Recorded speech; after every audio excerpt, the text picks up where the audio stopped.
My name is Isabella. I'm 26 years old, and 4 years ago, my family kicked me out on my birthday with nowhere to go. I went from sleeping on friends' couches to building my own interior design business and finally buying my dream home. Just when I thought I'd closed that painful chapter, my estranged family showed up at my door acting like nothing happened, and now they're trying to claim my house as a family asset. Can you believe that? Let me know where you're watching from, and hit subscribe if you want to hear how I handled this betrayal and what I learned about creating my own foundation when others try to tear it down. I grew up in a middle-class family in Boston. From the outside, we probably looked like the perfect American family with our matching Christmas sweaters and forced smiles and holiday cards. But behind closed doors, our household revolved around control appearances and strict rules that suffocated any sense of individuality. My father, James, was a businessman who ran a moderately successful financial consulting firm.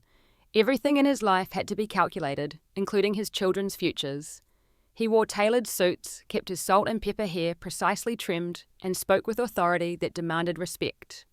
When he entered a room, the atmosphere immediately shifted as everyone straightened their posture and measured their words carefully. My mother, Diana, was beautiful in that classic understated way.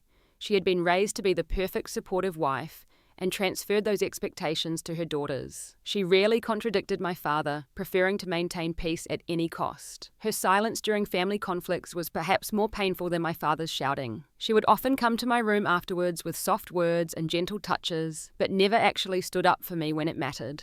My older brother Jackson was the golden child, following directly in my father's footsteps. He excelled in business school, played golf with my father's associates, and never questioned the family plan. 7 years older than me, he had already been working at my father's company when my life fell apart. My sister Amelia, 5 years my senior, was the family peacekeeper. She learned early to navigate our father's temper by being agreeable while quietly pursuing her own interests. She became a teacher, which wasn't my father's first choice for her, but was respectable enough that he eventually accepted it. Then there was me, Isabella, the family black sheep. From an early age, I questioned everything and expressed myself in ways that made my parents uncomfortable. I was creative, independent, and had an eye for design that my practical father considered frivolous. While my siblings learnt to play within the boundaries set by our parents, I constantly pushed against them, which made me the frequent target of my father's disappointment. Our house was always immaculate, decorated in neutral tones that my mother refreshed seasonally with appropriate accents. But my room was different, a kaleidoscope of colours and textures that horrified my mother and irritated my father. I would rescue furniture from neighbours' trash and repaint it, hang tapestries I found at thrift stores, and create art from materials others had discarded. My father called it junk. I called it self-expression. Social status was everything in our household.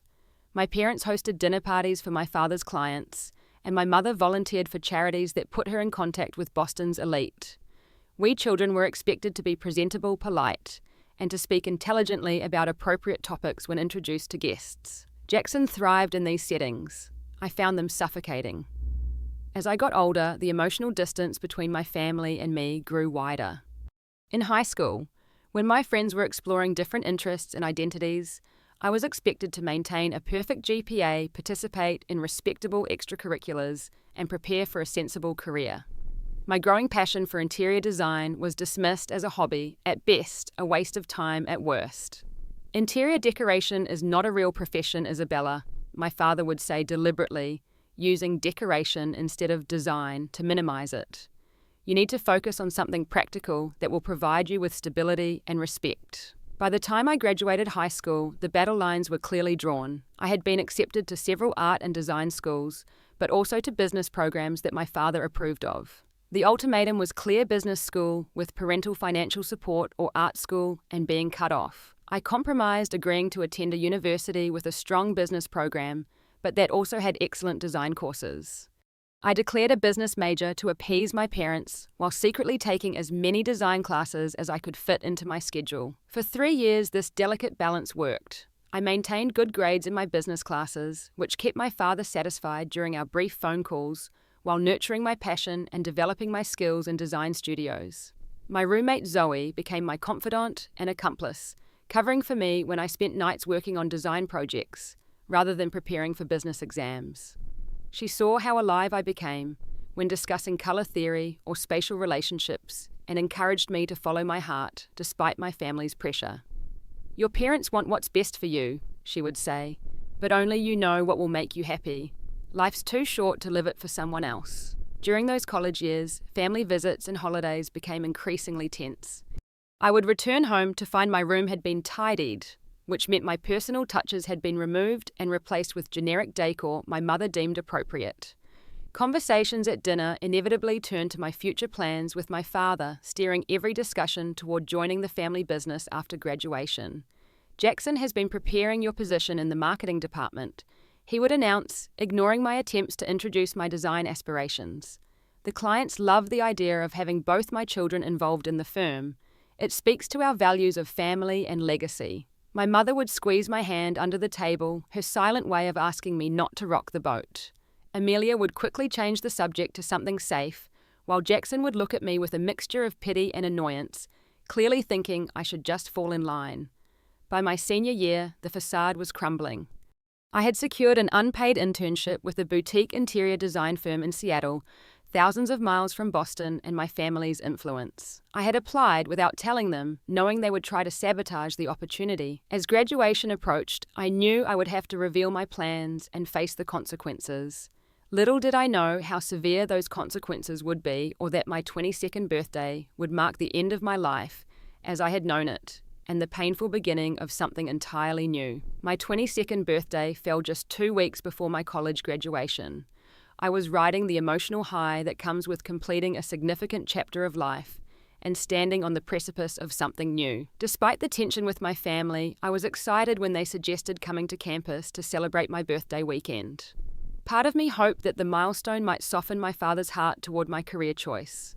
I spent days preparing for their visit, cleaning my apartment, planning activities that would showcase the beautiful campus in spring, and even creating a portfolio of my best design work to show them how serious and talented I was. Maybe seeing my passion and skill would help them understand that this wasn't just a phase or rebellion, but my calling. They arrived on Friday afternoon, and the initial reunion was pleasant enough. My mother brought a small cake from my favorite bakery in Boston, Amelia gave me a beautiful scarf, and even Jackson seemed relaxed and genuinely happy to see me. My father was his usual reserved self, but had brought an expensive bottle of champagne, which I took as a good sign. 22, my mother said, hugging me tightly. "I can hardly believe it. It seems like just yesterday you were running around with crayon-stained fingers." We spent the afternoon walking around campus, with me proudly showing them my favorite spots. My father asked appropriate questions about my business classes, and I answered honestly while cautiously mentioning some of my design accomplishments as well. He didn't engage with those comments, but didn't dismiss them either, which felt like progress. That evening, they had made reservations at Lupo Verde, the most expensive restaurant in town. It was the kind of place that required reservations weeks in advance and where the menu didn't list prices. I felt a flutter of hope. Perhaps this extravagant dinner was their way of showing pride in my accomplishments, a celebration not just of my birthday, but of my impending graduation and future. We were seated at a corner table with a perfect view of the restaurant's elegant interior. I couldn't help but admire the thoughtful design elements, from the custom lighting fixtures to the harmonious color palette. The hostess handed us leather-bound menus, and my father ordered appetizers for the table without consulting anyone, as was his habit. "I'd like to propose a toast," he said after our wine had been poured. "To Isabella on her birthday. May this year bring you wisdom and purpose." The words seemed carefully chosen, and I felt a subtle tension enter the conversation. Still, I smiled and raised my glass along with everyone else. The first sign that something was off came when my mother asked about my post-graduation plans, with an anxious glance toward my father. "Actually," I said, seizing the moment, "I've been meaning to talk to you all about that. I've been offered an amazing opportunity with a design firm in Seattle." The table fell silent. My mother's smile froze. Amelia suddenly became very interested in her napkin, and Jackson shot a warning look at me that I chose to ignore. "It's unpaid at first," I continued, trying to sound confident. "But it's with Sandra Mitchell's firm. She's brilliant, and her clients include some of the most innovative tech companies.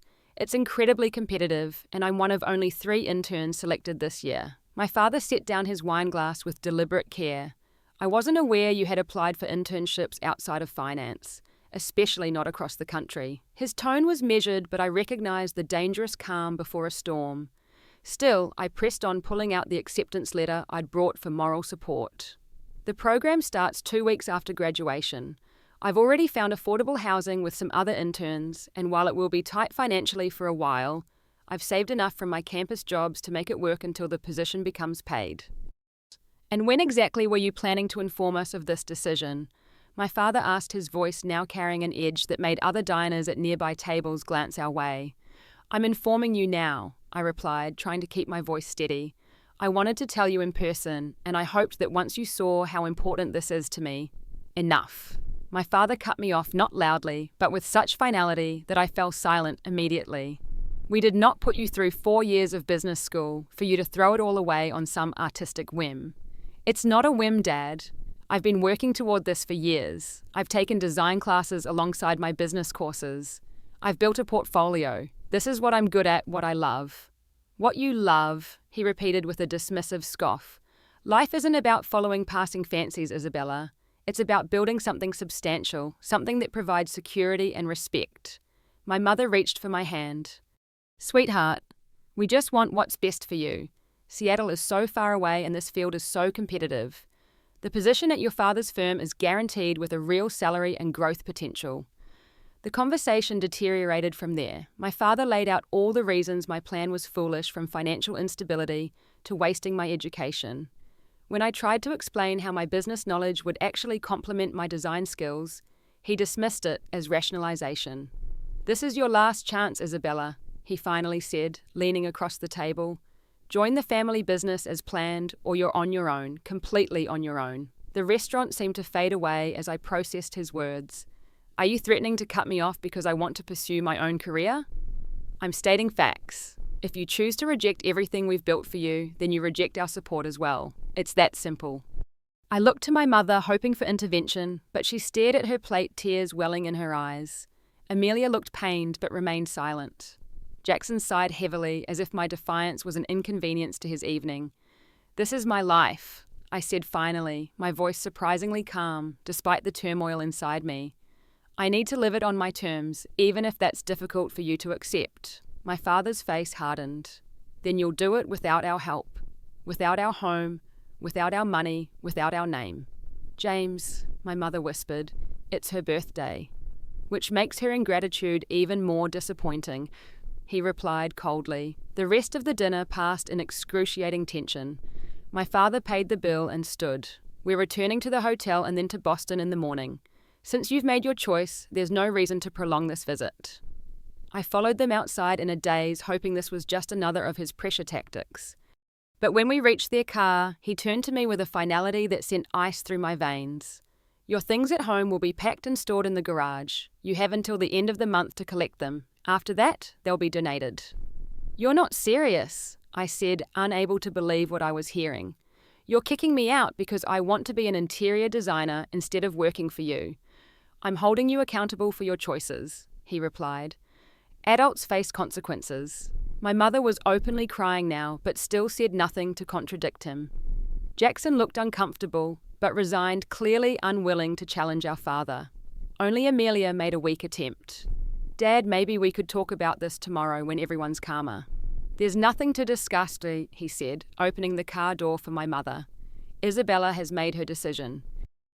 They drove away, leaving me standing on the sidewalk in my birthday dress, clutching my portfolio and acceptance letter as a light spring rain began to fall. I walked back to my apartment in a state of shock, mascara running down my face, completely unable to process what had just happened. The next morning, I tried calling my mother, hoping she might have talked sense into my father overnight.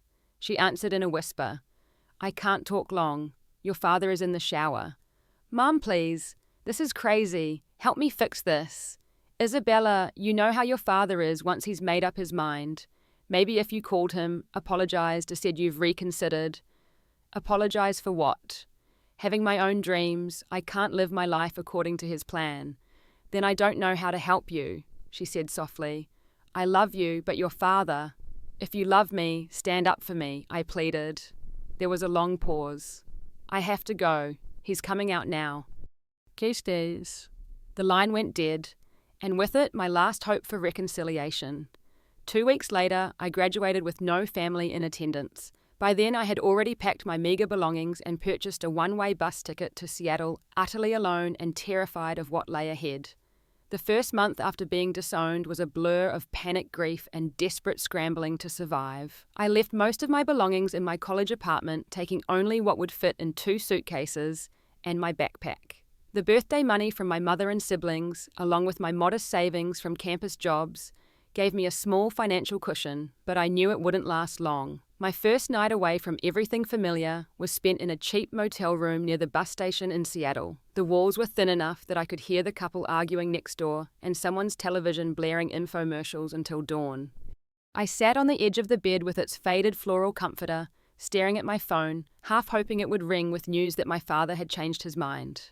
Instead, I received a cold email from Jackson with an address of a storage facility in Boston where they had placed my remaining belongings.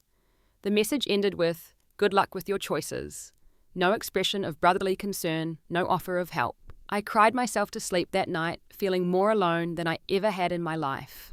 The next morning, I called Zoe, my college roommate, whose family lived about an hour outside Seattle. She immediately offered her parents' guest room, but I was reluctant to impose.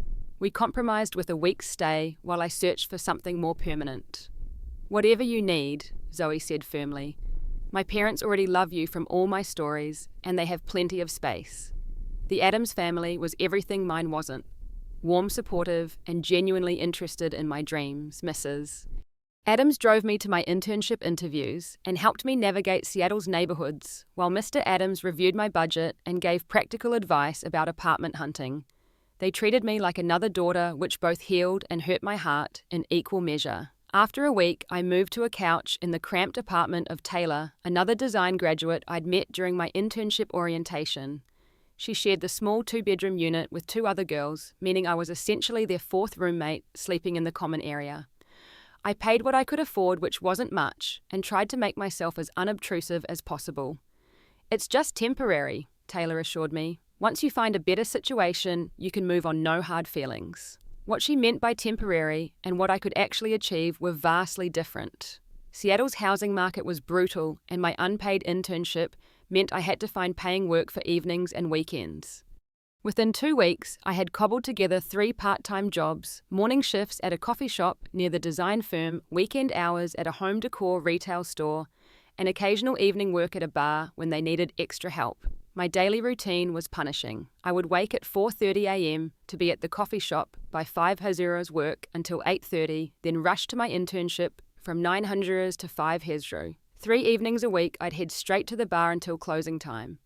On weekends, I'd work 8-hour retail shifts, then pick up bar work if it was available. I was averaging 4 to 5 hours of sleep, often eating only once a day to save money, and had no social life outside of work interactions.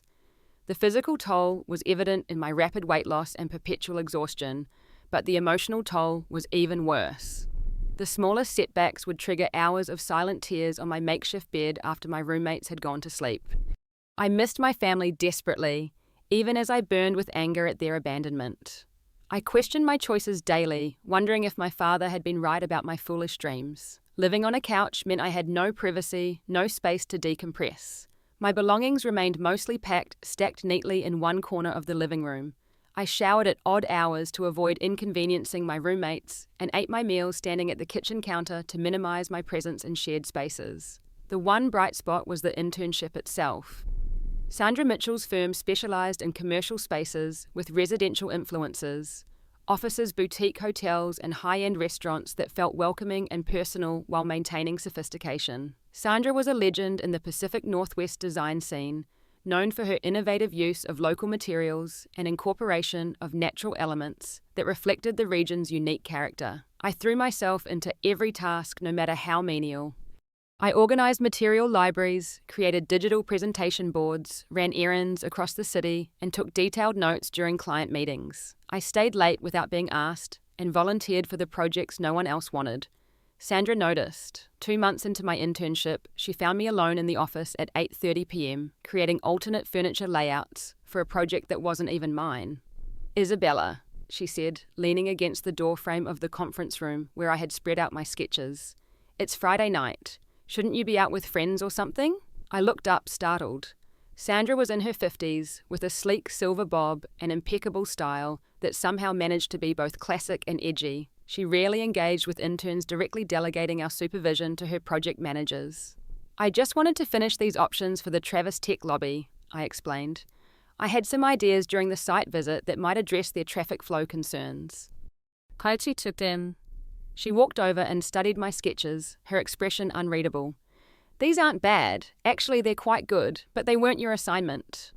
I know, I admitted.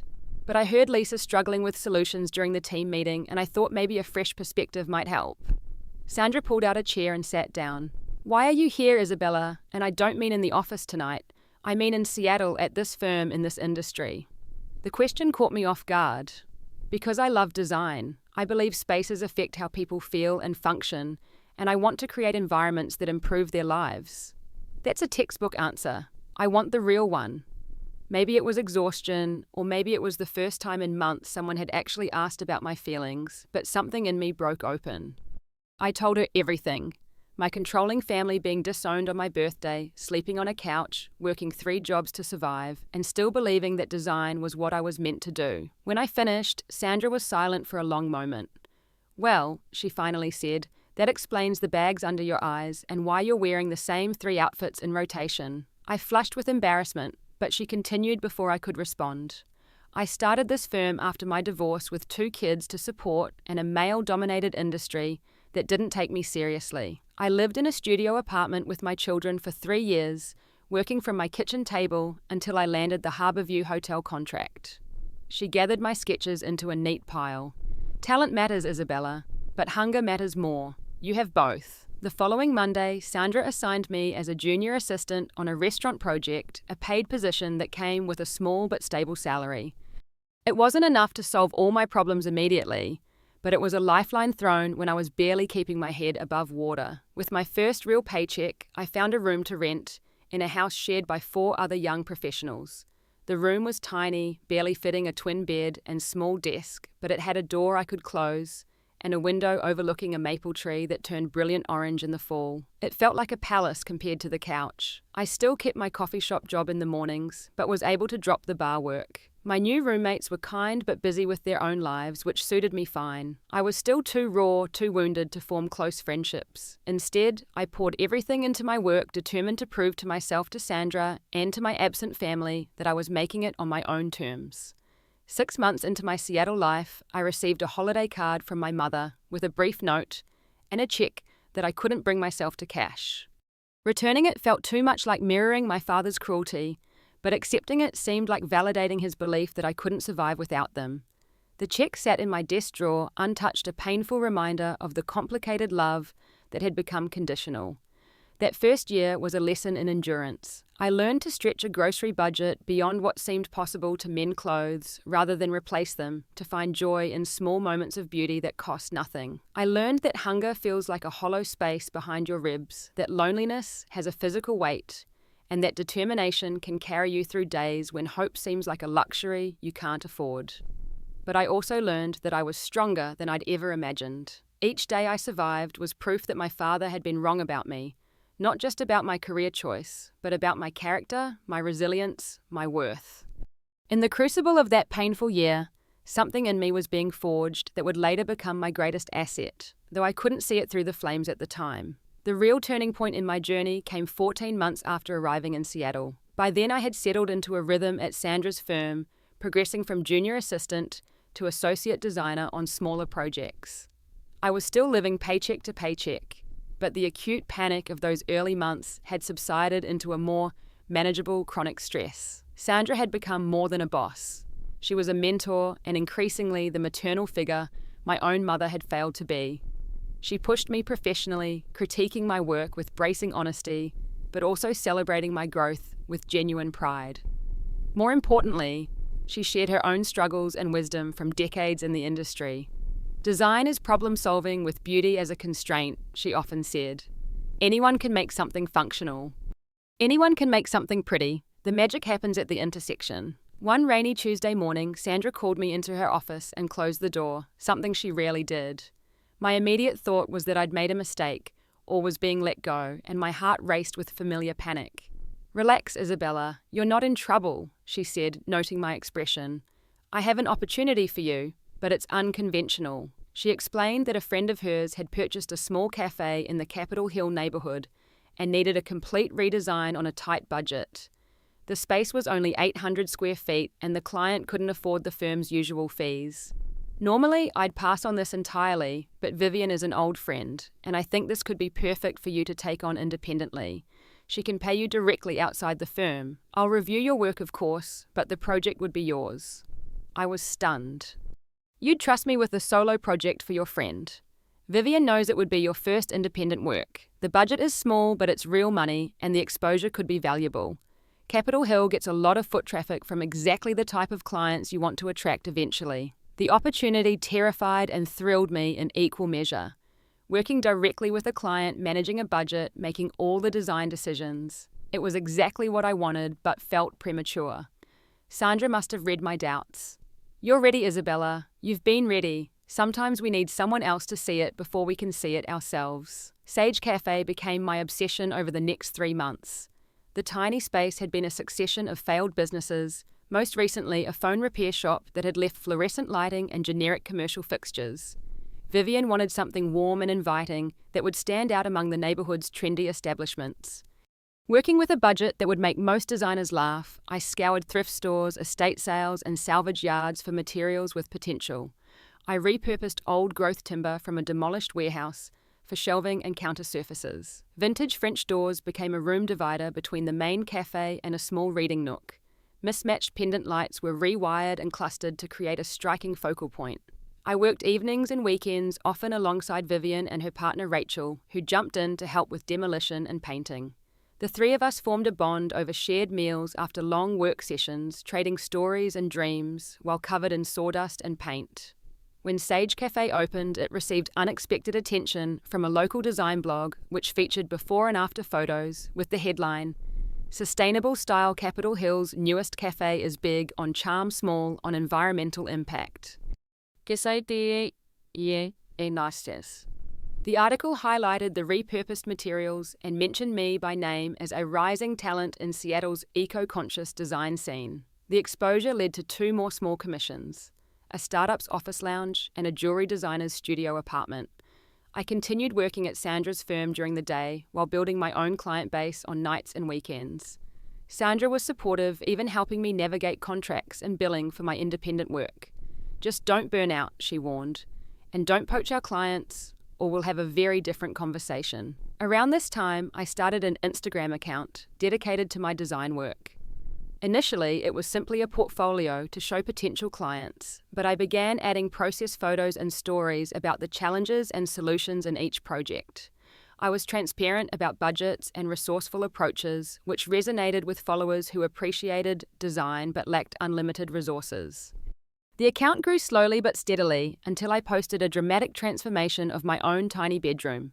Using techniques I'd refined at Sage Cafe, I created a space that felt expansive and luxurious, despite its minimal square footage and rental limitations.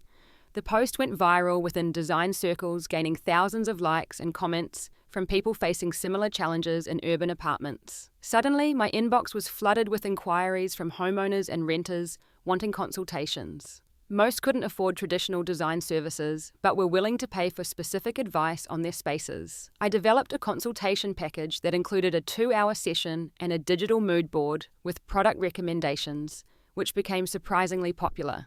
Sandra noticed my growing side business and called me in for another closed-door meeting. I feared she would ask me to choose between the firm and my independent work, but instead she offered a proposition. "You've outgrown your associate position," she said plainly. "I'm offering you a promotion to junior designer with a salary increase, but with reduced hours. 4 days a week instead of 5, so you can properly develop your own business on Fridays and weekends without burning out." I was speechless. The arrangement was unprecedented at the firm and showed a level of support I hadn't dared hope for. "Why are you doing this for me?" I asked. Sandra leaned back in her chair, studying me with a slight smile. "Because 20 years ago, I needed someone to do it for me, and no one did. And because you remind me of myself, too stubborn to fail and too talented to waste." The next year brought steady growth on both fronts. At the firm, I took on larger projects and began developing client relationships independently. My personal brand continued to expand, particularly after a penthouse renovation I did for a tech executive was featured in a regional home magazine. The financial stability allowed me to move to a slightly larger apartment, open a proper business account, and even begin setting aside savings. I hired a part-time virtual assistant to help manage my growing social media presence and client communications. For the first time since my family had cut me off, I felt not just stable, but successful on my own terms. 3 years after arriving in Seattle with nothing but 2 suitcases and a broken heart, I made 2 decisions that would change everything. First, I left Sandra's firm, though we maintained a close personal relationship and occasionally collaborated on projects. Second, I decided it was time to put down real roots in the city that had become my home. I began looking for a house to buy, not just as a place to live, but as a showcase for my design philosophy and a physical manifestation of the security I had built for myself. I never imagined that finding this home would eventually bring my past crashing back into my present in ways I couldn't have anticipated.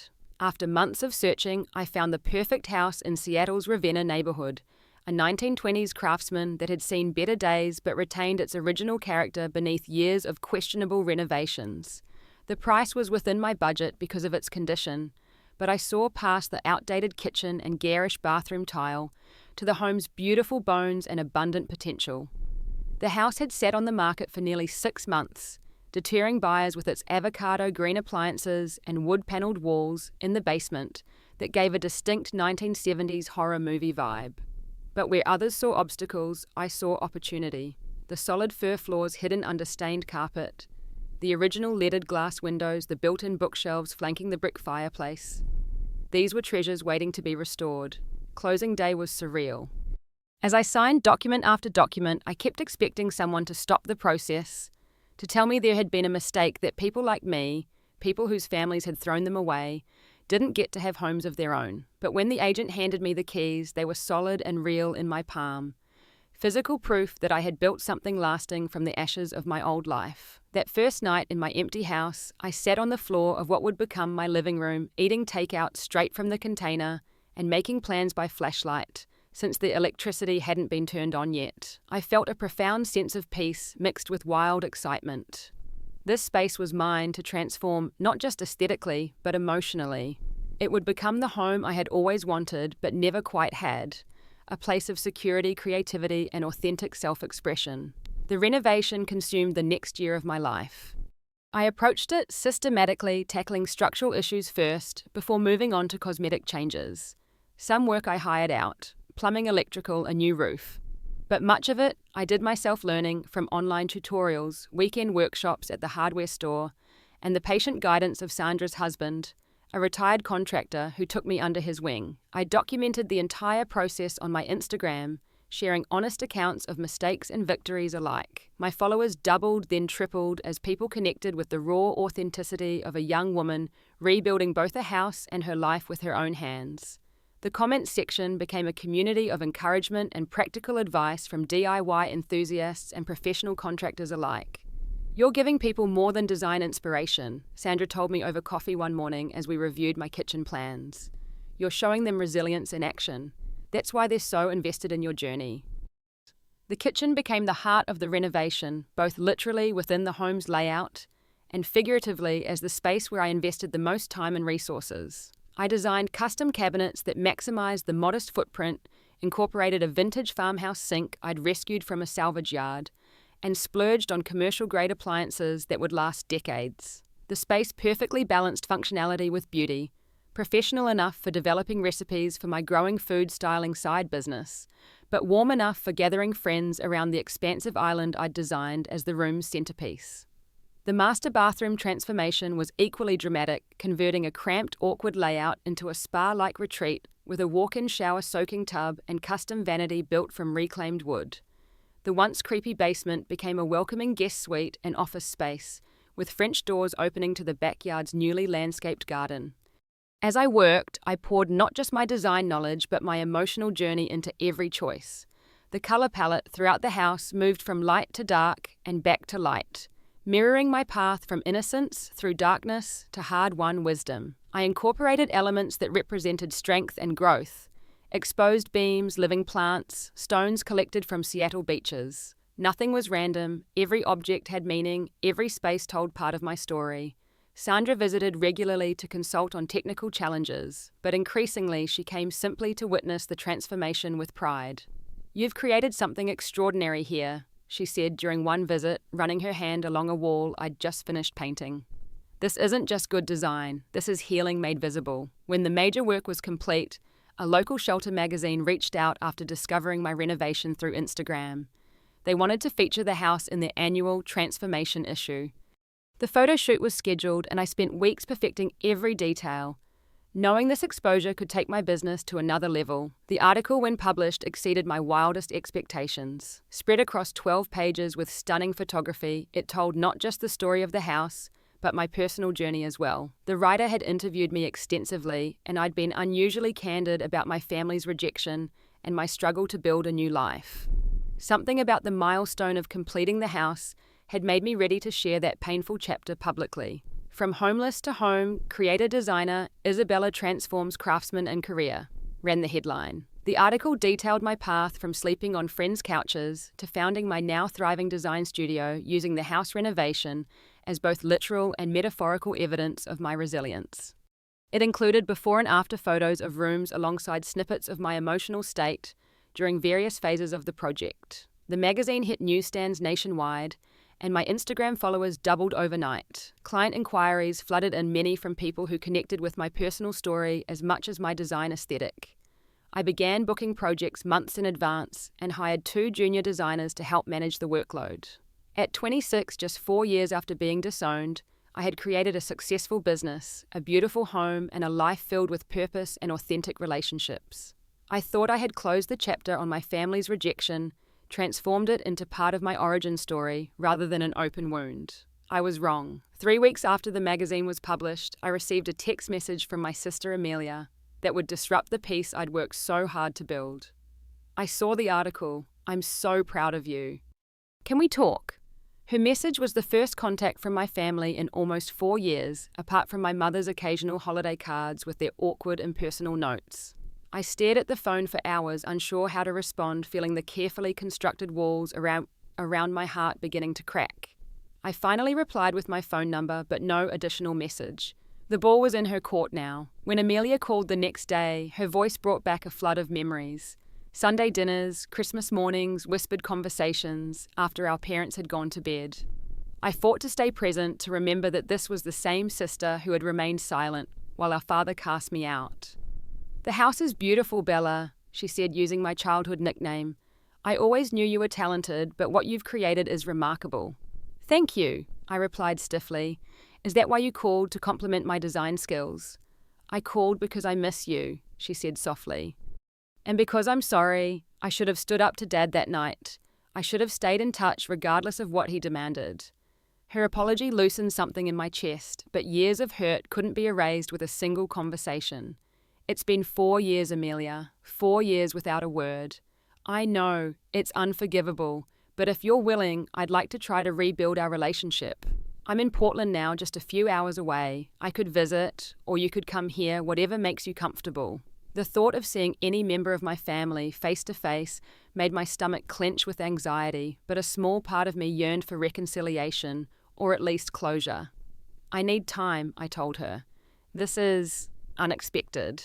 "Of course," she said quickly. "Take all the time you need. I'm not going anywhere this time." We ended the call with a tentative plan to speak again in a week.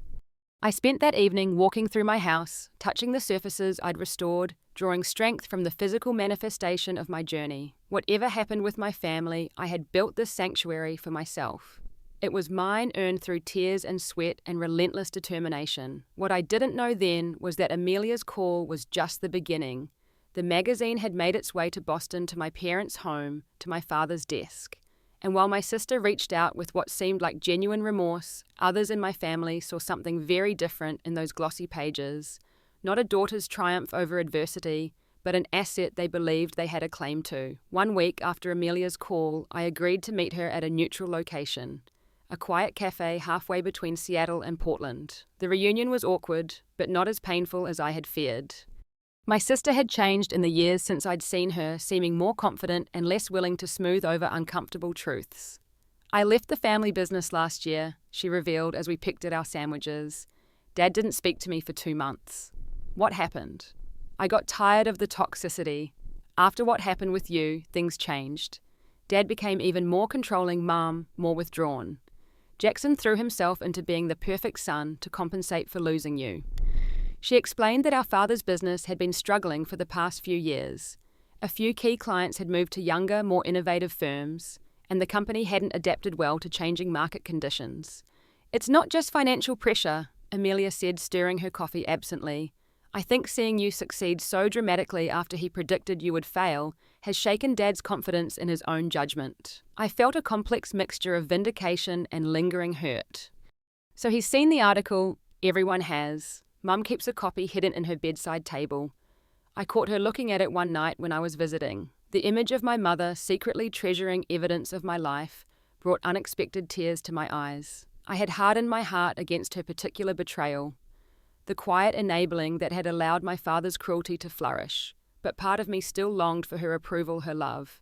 And Dad, what did he say about it? Amelia hesitated. It's complicated. He was angry at first, then dismissive, said the magazine probably exaggerated your success, but I could see it bothered him deeply. You were never supposed to thrive without him. We parted with a cautious hug and promises to stay in touch.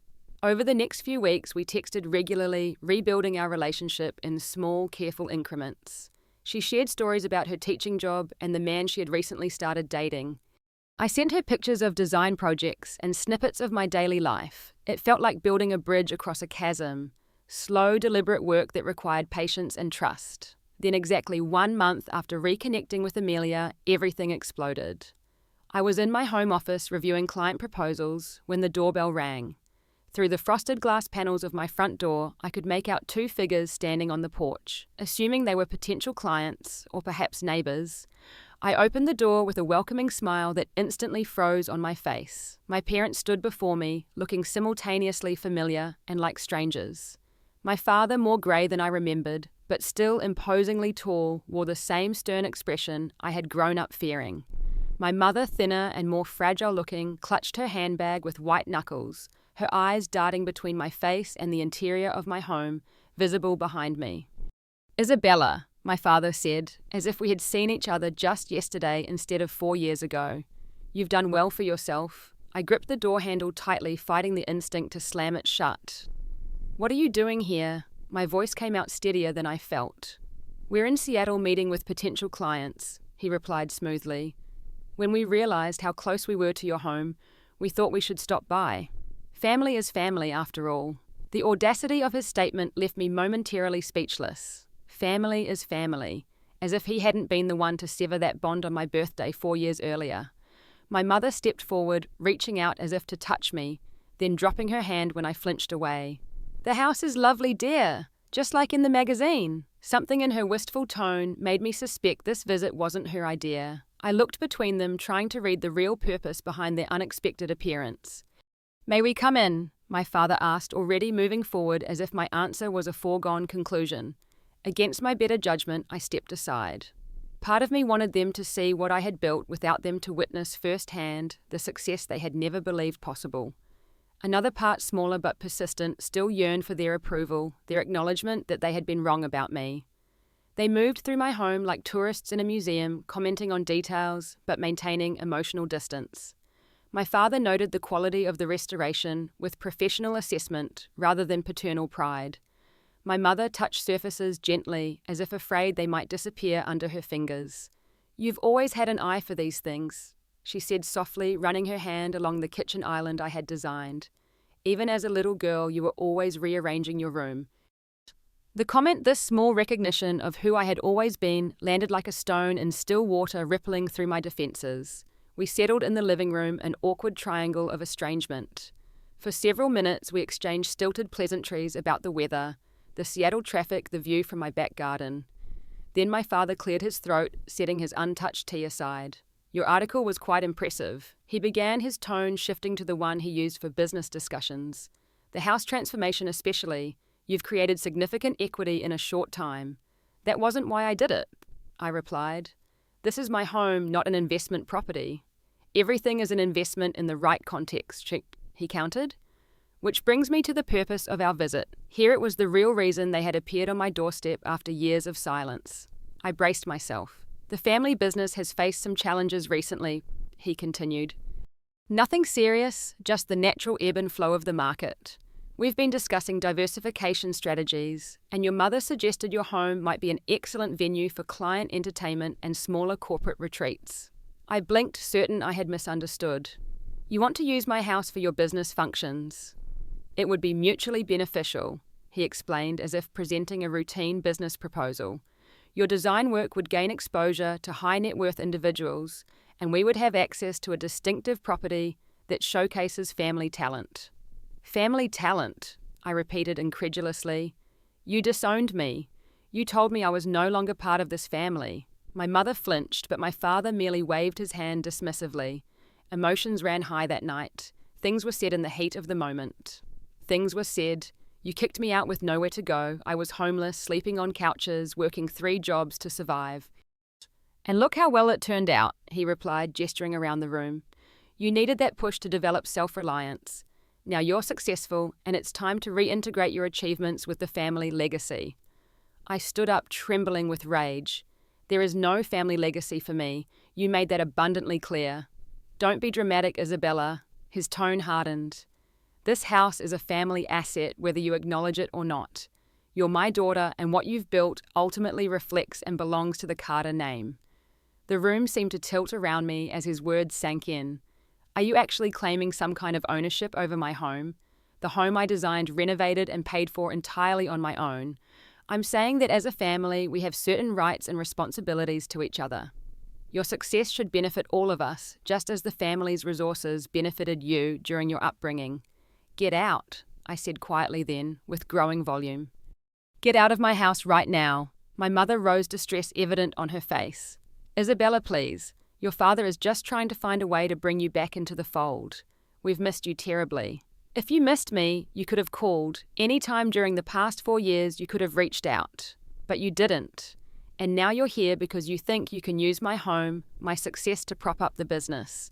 I moved toward the front door, opening it wide. "Leave.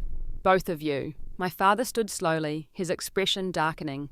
"This isn't over, Isabella. You may think you've built all this independently, but nothing exists in isolation. There are family trusts, tax implications, inheritance considerations. We'll be discussing this further with our attorneys." The threat hung in the air between us, a familiar tactic from childhood, when legal jargon had been used to intimidate me into compliance. But I wasn't a child anymore, and my home was the physical proof of that fact. "Discuss whatever you want with whoever you want," I replied, my voice steady, despite the storm inside me. "This is my house. I own it. I created it. And you have absolutely no claim to it or to me." After they left, I called Amelia in a fury, certain she had shared my address despite our fragile new trust. But her shock seemed genuine, and her anger matched my own when I explained what had happened. "I never told them where you live," she insisted. "But they knew I'd contacted you, and Dad has resources. He probably hired someone to find you. He threatened legal action, Amelia. He called my house a family asset." Her silence spoke volumes. "I wouldn't put it past him to try something," she finally said. "Not because he has any legal ground, but because he can't stand losing control. Especially not to you, who dared to prove him wrong." That night, alone in the home that had been my sanctuary and greatest achievement, I felt the foundations of my hard-won peace begin to crack. The family I had finally started to heal from had found their way back into my life, not with apologies or reconciliation, but with grasping hands and threats designed to reclaim what they had once thrown away. The morning after my parents' unwelcome visit, I called a lawyer. Not just any lawyer, but Madeline Zhao, a formidable attorney who specialized in family law and had represented Sandra during her difficult divorce years earlier. Sandra had mentioned once that Madeline was a shark in tasteful pumps, who had secured her business assets when her ex-husband tried to claim partial ownership of her design firm. Madeline's office was in a sleek downtown high-rise with views of Elliott Bay. She listened to my story without interruption, taking occasional notes and maintaining an expression of professional neutrality that gave away nothing of her thoughts. "So to summarize," she said when I finished, "your father has made verbal claims suggesting your house is somehow a family asset, despite having no financial involvement in its purchase or renovation, and has implied he may pursue legal action on these grounds." Yes, he also mentioned family trusts and inheritance considerations, whatever that means. Madeline tapped her pen thoughtfully against her legal pad. "Is there any financial connection between you and your family? Did they contribute to your education? Are you a beneficiary of any family trusts? Have you received gifts or loans from them since your estrangement?" I shook my head. "My parents paid for my college tuition before disowning me. My mother sent a check once about 6 months after I moved to Seattle, but I never cashed it. Other than that, there's been no financial connection whatsoever. And the house? The down payment, mortgage, renovation costs all paid by you. Every penny. I have complete documentation of all transactions related to the purchase and renovation." Madeline nodded, her expression softening slightly. "Then legally, your father doesn't have a leg to stand on. He's bluffing using intimidation tactics that probably worked when you were younger. This house is unequivocally your separate property." Relief flooded through me, though I had suspected as much. "So I don't need to worry about any legal claims." "I didn't say that," Madeline cautioned. "Someone can file a lawsuit claiming almost anything regardless of merit. The question is whether they can win and what damage they can do in the process." She explained that while my father had no valid claim to my home, he could potentially create stress and financial burden through legal harassment. She recommended several preemptive measures documenting all communications with my family, securing all financial records related to the house, and sending a formal cease and desist letter regarding any claims to my property. "This letter establishes a clear record of your position and puts them on notice that you're prepared to defend your interests," she explained, already drafting language on her computer. "It also signals that you're not the vulnerable young woman they remember. You have resources and representation now." I left Madeline's office with a concrete plan and the draft letter, which would be finalised and sent by the end of the week. The legal consultation had calmed my immediate fears, but emotionally I remained shaken. The sanctuary of my home felt violated not by any physical intrusion, but by my father's presumptuous claims that sought to diminish what I had built. That evening, Amelia called to check on me. Our relationship was still tentative, but her obvious anger on my behalf helped rebuild some of the trust that had been damaged by our years apart. "Dad's just lashing out because you've succeeded without him," she said. "The business is in worse shape than I let on before. They've lost several major clients and there are rumours of layoffs coming." "That doesn't justify trying to stake a claim on my house," I replied, still raw from the encounter. "Nothing justifies it," she agreed, "but understanding his motivation might help you predict his next moves." A week passed with no further contact from my parents. Madeline's letter had been delivered and she assured me that its legal language would likely discourage any serious pursuit of their ridiculous claims. I began to relax slightly, focusing on client projects and trying to reclaim the sense of peace my home had once provided. Then on a Sunday afternoon, when I was in the garden planting autumn flowers, a convoy of cars pulled up outside my house. My father emerged from the lead vehicle, followed by my mother Jackson and several people I recognized as extended family members. My father's brother and his wife, my grandmother and 2 cousins I hadn't seen in years. They gathered on the sidewalk outside my gate, a disconcerting family reunion staged like an intervention. My father approached the garden fence, his expression a practiced blend of concern and authority that had intimidated me throughout childhood. "Isabella, we need to talk as a family," he announced. "These division tactics with lawyers and formal letters need to stop. We're here to resolve the situation properly together." I stood frozen among my half-planted flowers, soil still clinging to my gardening gloves as my assembled family watched expectantly. This was a classic James Carter maneuver, using public settings and family witnesses to pressure compliance through the threat of embarrassment. "There's nothing to resolve," I called back, trying to keep my voice steady. "And this isn't appropriate. I've made my position clear through my attorney. Attorneys should be the last resort in family matters." My father countered loud enough for the gathering audience to hear. "We're here because we care about you. Your isolation isn't healthy, and these legal barriers you're creating are concerning to all of us." My uncle nodded solemnly, while my grandmother looked confused and distressed. They had likely been fed a sanitized version of our estrangement that cast me as unstable or ungrateful. The realization that my father was using them as props in his manipulation made my blood boil. You want to talk about family matters, I said, pulling off my gardening gloves and walking to the gate. Let's talk about how you kicked me out on my birthday with nowhere to go.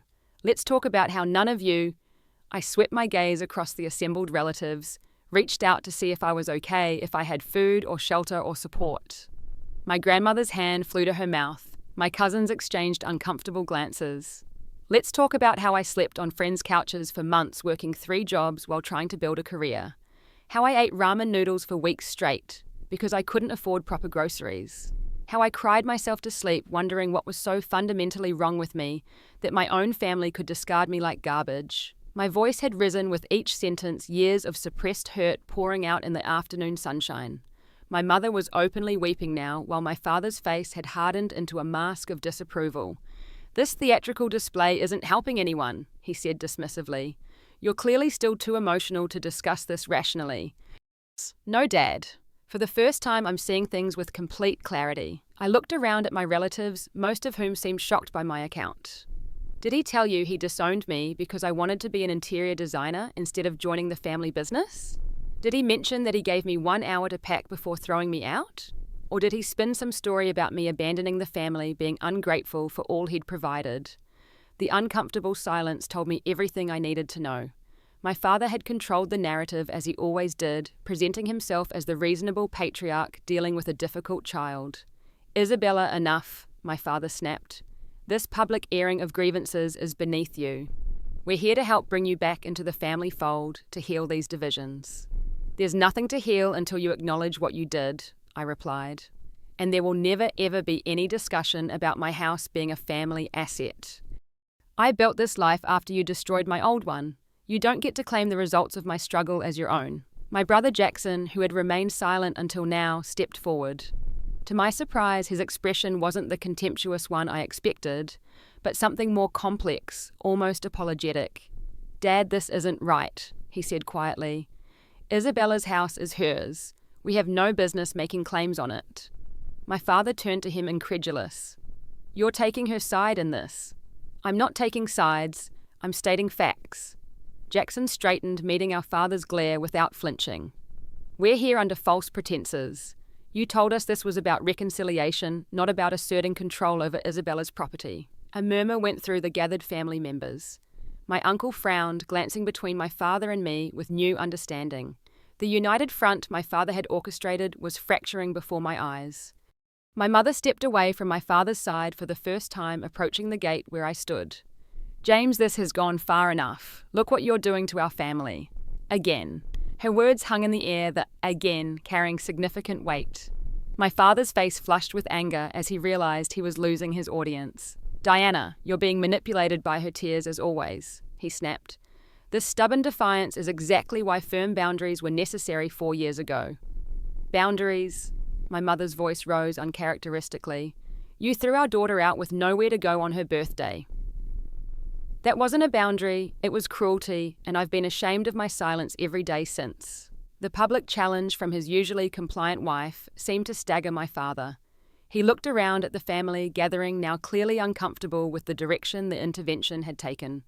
This discussion will continue in private, he announced stiffly. Everyone back to your cars. We'll reconvene at the hotel. But no one moved. My grandmother stepped forward instead, her aged face creased with distress. James, is what Isabella saying true? Did you put her out without any support? My father's silence was damning. My grandmother turned to me, her eyes filling with tears. I had no idea, child. He told us you had chosen to cut ties with the family, that you rejected our values and wanted no contact. That's what he wanted you to believe, I said gently. It was easier than admitting what he'd actually done. The family gathering dissolved after that, but not in the way my father had intended. My grandmother and cousins came into my garden hugging me and exchanging contact information. My uncle apologized for his unwitting participation in my father's scheme. Even Jackson lingered awkwardly, expressing regret for his role in my isolation. My father stormed to his car without another word, his carefully orchestrated family intervention having backfired spectacularly. My mother hesitated, torn between following him as she always had and staying to repair the damage with me. Go, I told her softly. He's still your husband. but know that I would welcome a relationship with you separate from him if you're ever ready for that. She embraced me tightly, whispering, "I'm so proud of you," before hurrying after my father. As the cars pulled away, I stood in my garden surrounded by the flowers I'd been planting, feeling both drained and strangely liberated. The confrontation I had feared for years had finally happened, and I had emerged standing firmly on ground of my own creation, literally and figuratively. I called Madeline first thing Monday morning to update her on the situation and discuss next steps. Based on the public confrontation and my father's pattern of behaviour, she recommended filing for a restraining order to legally prevent him from coming to my home again. "It's a serious step," she acknowledged, but his escalation from private threats to public ambush suggests he won't respect normal boundaries. The restraining order creates legal consequences if he continues this harassment. The decision was painful but necessary. 3 days later, James Carter was served with a temporary restraining order, prohibiting him from coming within 500 feet of my home or workplace. The legal action created a final rupture between us, but also a definitive boundary that protected the life and space I had created for myself. In the months that followed, healing began in unexpected ways. My grandmother called weekly, eager to rebuild our relationship. Amelia and I grew closer, processing our shared family trauma through regular visits and honest conversations. Even my mother began to find her voice calling when my father was at work to check on me, and gradually sharing her own struggles within their controlling marriage. Most surprising was Jackson's transformation. Initially, after the confrontation, he maintained cautious distance, torn between loyalty to our father and his new awareness of how I had been treated.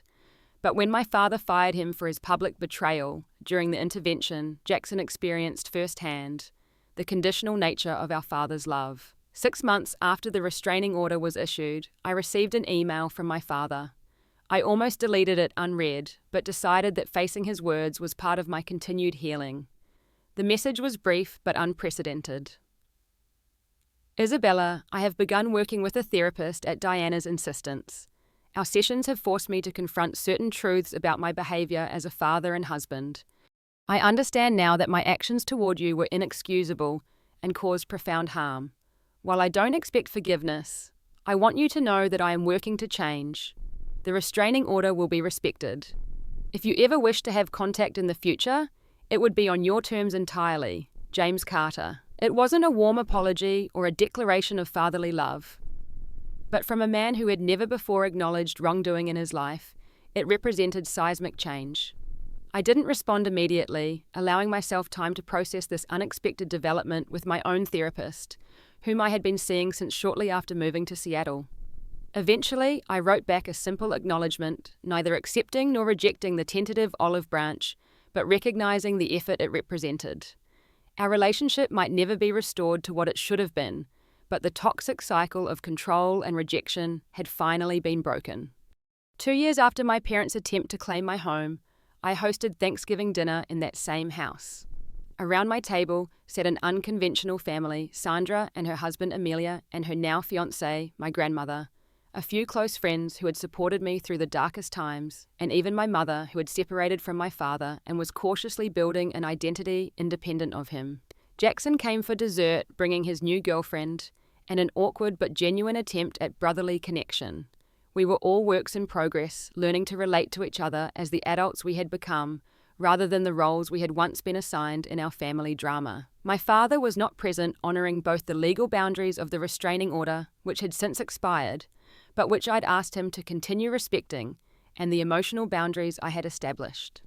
He sent a brief text wishing me well, another small step in his journey toward becoming someone capable of respecting others' autonomy. As I looked around my table that evening at the beautiful space I had created and the relationships I was cautiously rebuilding on healthier foundations, I realized that the true meaning of home had nothing to do with walls or deeds or legal ownership. Home was the sanctuary you built within yourself, a place where your authentic self could exist without apology or fear. My house stood as physical proof of that journey.